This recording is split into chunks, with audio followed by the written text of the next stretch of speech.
ఆంధ్రప్రదేశ్ విద్యా మరియు ఐటీ శాఖ మంత్రివర్యులు శ్రీ నారా లోకేష్ పాత గాజువాకపై నుండి అచ్యుతాపురంలో జరిగే అభివృద్ధి కార్యక్రమాలకు వెళుతున్న వారికి గాజువాక నియోజకవర్గం తెలుగుదేశం పార్టీ ఆధ్వర్యంలో వారికి ఆత్మీయ స్వాగతం పలికారు. పాత గాజువాక జంక్షన్ కూడలిలో తెలుగుదేశం కార్యకర్తలు, నాయకులు మరియు మహిళలు పెద్ద ఎత్తున హాజరయ్యారు. మంత్రి నారా లోకేష్ తెలుగు దమ్ములతో కొద్దిసేపు వారితో మాట్లాడి అనంతరం తిరిగి అచ్యుతాపురం పర్యటనగా వెళ్లిపోయారు.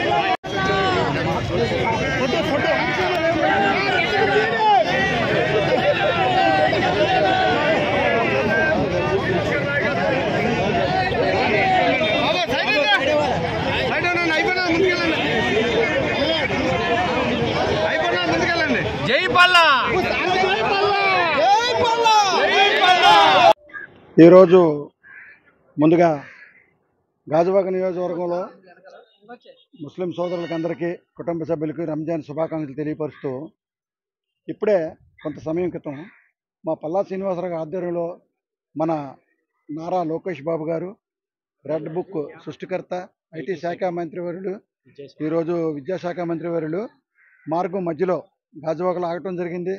మంచి గాజువాక ప్రజలు పల్లా శ్రీనివాసరావు గారి ఆధ్వర్యంలో తండోపతండులుగా ఆయన్ని కలిసి కొన్ని విషయాలు చర్చించడం జరిగింది.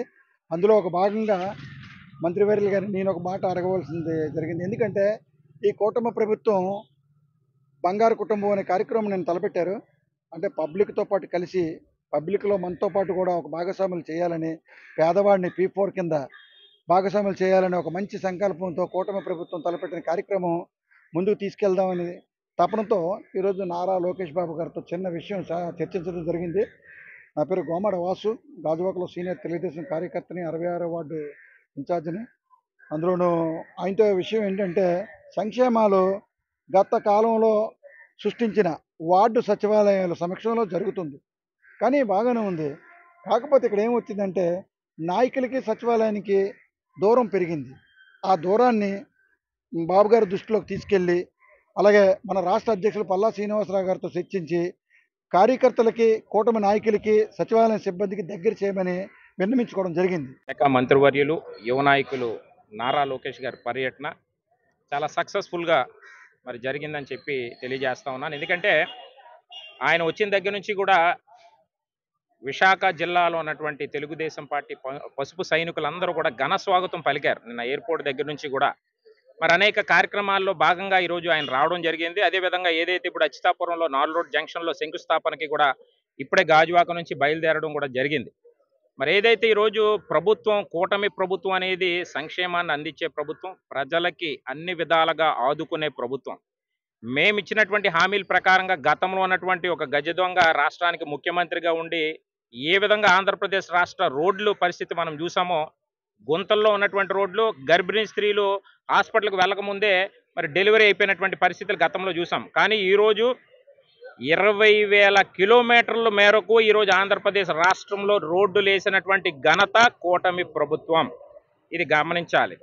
ఏదైతే మరి ఈరోజు లోకేష్ గారి పర్యటనలో భాగంగా ప్రతి ఒక్క అంశాన్ని కూడా ఆయన చర్చిస్తూ, విశాఖపట్నం ప్రాంతానికి సంబంధించి ఏవైతే అవసరతలు ఉన్నాయో ప్రతిదీ కూడా అడిగి తెలుసుకుంటూ, శాసనసభ్యులు, గాజువాక నియోజకవర్గ శాసనసభ్యులు, ఆంధ్రప్రదేశ్ రాష్ట్ర అధ్యక్షుడు పల్లా శ్రీనివాసరావు గారిని కూడా అడిగి తెలుసుకున్నటువంటి పరిస్థితి, ఏదైతే పార్లమెంటరీ అధ్యక్షుడు గండి బాబ్జీతో కూడా చర్చించినటువంటి పరిస్థితి.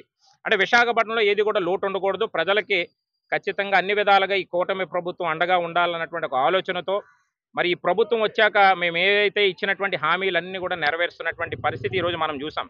అదేవిధంగా మరి క్రీడా రంగానికి కూడా మరి SAP చైర్మన్ రవినాయుడు కూడా రావడం జరిగింది. కొమ్మాదిలో మరి క్రీడా రంగానికి సంబంధించి దాని మీద కూడా అంశం మీద మాట్లాడినటువంటి పరిస్థితి. అంటే అన్ని రంగాల్లో కూడా కూటమి ప్రభుత్వం ముందుకు నడిచే దశలో ఈరోజు వేలాది కోట్ల రూపాయలు ఖర్చు చేసి ఈరోజు రాష్ట్రాన్ని డెవలప్ చేయాలి. ఈరోజు ఎగ్జిక్యూటివ్ క్యాపిటల్గా మనం ప్రకటించినటువంటి పరిస్థితి, ఆర్థిక రాజధానిగా విశాఖపట్నం ఉంది. అలాంటి ఆర్థిక రాజధాని అంటే ఈరోజు మనకి ఒక ఏదైతే ఎయిర్పోర్ట్, ఇంటర్నేషనల్ ఎయిర్పోర్ట్ కూడా ఇక్కడ ఉంది, మనకి పోర్ట్లు ఉన్నాయి, ఈరోజు ఉన్నటువంటి పరిశ్రమలు ఉన్నాయి, ఫార్మాసిటీ ఉన్నాయి. అలాంటి నేపథ్యంలో ఈరోజు పెట్టుబడులు పెట్టేందుకు కూడా ఇతర దేశాల నుంచి కూడా పరిశ్రమలు పెట్టేందుకు ఎవరైతే పెట్టుబడిదారులు కూడా రావడం జరుగుతూ ఉంది. గతంలో